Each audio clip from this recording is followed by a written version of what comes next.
You know what I mean? Well, that's now the the main talking point in this podcast, because as we are on the way to here, some quotes came out, and do you know what? It was quite weird because if you actually watch the video, which I'll play for us now, which you know, it's not in like an official press conference. No, it seems like it's us not with like interviewing the or something. big outlets. It's like he's about to get on the bus and a couple of lads Yeah, have stuck a fan microphone cams. in front. It's a bit like a fan Yeah, cam. yeah, it is, lad. So we're gonna play it now. Let us know what you think to this that Mo Salah said just last night.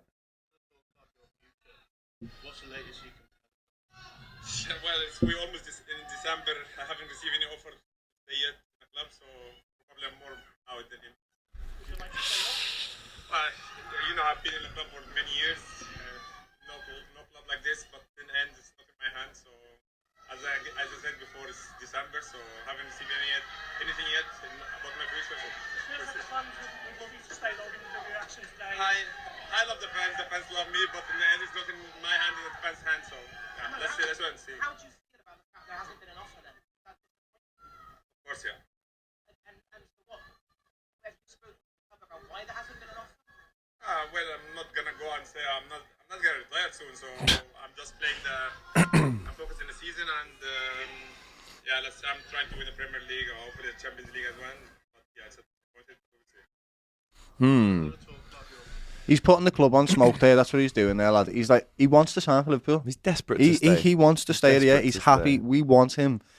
FSG's model. I don't know if you've ever watched something on Netflix. It's Moneyball. Is it about the Boston Red I haven't Sox? seen that one. Right. So the model is exactly the same what they did with Liverpool, lad.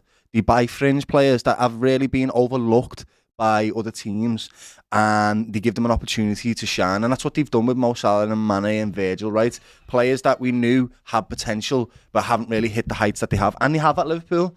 But traditionally what they've done in the teams after these legends have done so much for the club, they haven't really supported them, lad. They haven't really give them contracts. That's what I seen in that programme, and it was disheartening. So I hope they can learn lessons from, you know, their other sporting endeavours and give Mo Salah what he needs, because he's an elite athlete. This is a special type of person. This is not just a good football player. This is an icon. This is a professional footballer that's hit heights that Liverpool have never hit before. Like, you have to give people like this the money. You just have to, because he gives the results, lad. End of. There is no other discussion about it. He can keep going. I say you give Mo Salah a 3-year contract, lad. 3 years left. That's what I genuinely think. At the top level, he's got it. Because we say this, performances aren't great. He's not beating men one-on-one. All this type of stuff. Everyone moans about this, and whatever.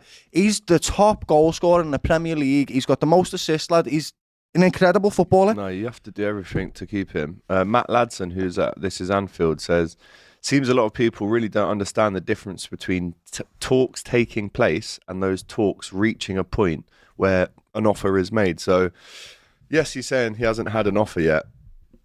I mean, I'd like to assume you'd be an idiot to not think this. Surely there's been talks. It's not like he's saying there's been no talks. Then it's worrying. Then you're thinking, how has there been no talks at least? Yeah.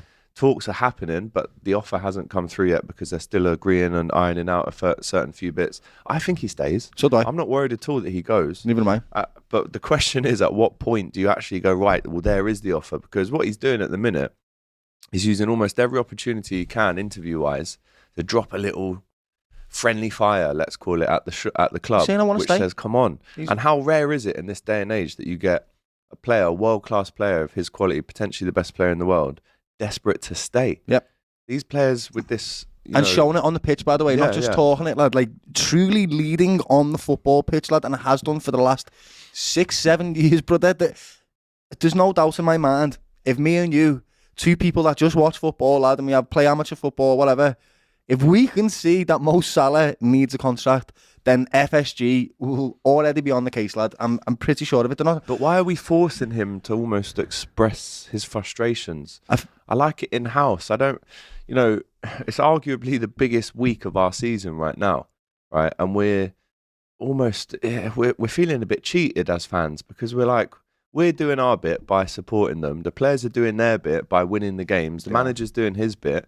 Why are we not giving him a contract? He's carrying the team at the moment, and he's pleading for a new contract. Do you think the other two contracts are affecting So we've talked Yeah. about the 3 contracts. Do we You think that can't do one contract without thinking or having some plan for the other 2. They For all example, work in conjunction. Trent's going to really want to be the highest paid player in the team? He's going to want to be that lad. So is Salah, and they both deserve it in their own ways, right? Yeah. So does Virgil van Dijk. Is there a part of you that actually doesn't want to talk about contracts now until the end of the season? It's Or a would little you bit, yeah. like some kind of contract to come in to keep us going a little bit? By January, there should be offers on the table for all 3 of them lads. Yeah.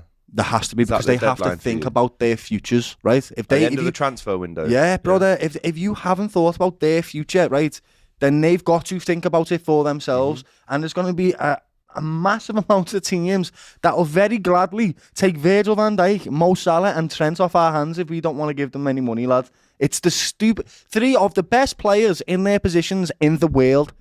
What are you doing? A couple of tweets here. If we don't give Mo Salah what he wants, then we have to do everything possible to boycott the owners and drive them out. This is the biggest mistake FSG can ever make. Someone else has said the fact that Liverpool are in control of a title race, yet they have got themselves into a situation where all 3 major contracts aren't sorted, and one of the important attacking players in the title race is playing out contract negotiations in public, is not good. No. And this is what Slot said, right, after Liverpool's 8-point lead. He said, it was last year that Arsenal led by 8 points and City came back. You know, if you face Arsenal, City, Chelsea, Tottenham, they're all able to win so many games in a row.